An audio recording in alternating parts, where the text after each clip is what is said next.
Nós temos que trocar esse man de buki para muita.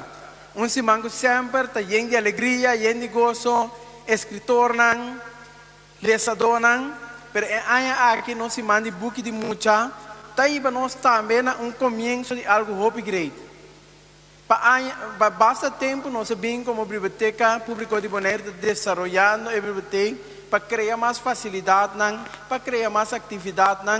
Então, é a abertura de 31, Simão de Buki, 31 anos acaba. Simão de Buki para muita. Também nós podemos reflexionar sobre o trabalho que nós também está assim, para ir para nossa biblioteca publicou caminho que tu rende por sentir na casa. E acaba, nós estamos papiando de uma biblioteca caminho para botar Buki, então, ir para Buki back. Pero agora que nós estamos papiando de uma biblioteca, começa a estar de 3 lugares.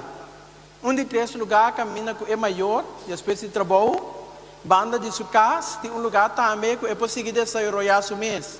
Que por aí é Buki na caso, mas também é possível em grupo não discutir, debater, e tema de importância para a nossa comunidade.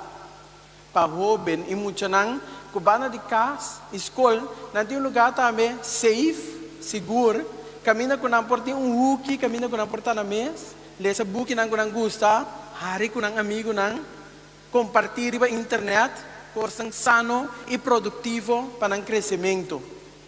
Biblioteca pública, que é aqui mais, não está lugar, caminha que nós temos que visitar outro. Passou botar de biblioteca. Biblioteca pública está vindo caminho que nós vai evitar outro para vir em conversação. Caminho nós vai evitar outro para vir em debate. Caminho que nós vai evitar outro para co-criar o futuro de Bonaire.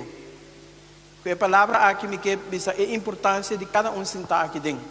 Cada de nós para lagar aqui que nós que mira dentro da biblioteca de Bonaire. Lagar em que forma nós que mira a biblioteca serve a comunidade de Bonaire.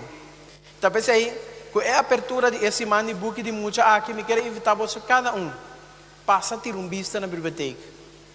Passa a mirar com esta hora aqui e ajuda-nos a pensar que nós queremos para o futuro. Botar a meta bom,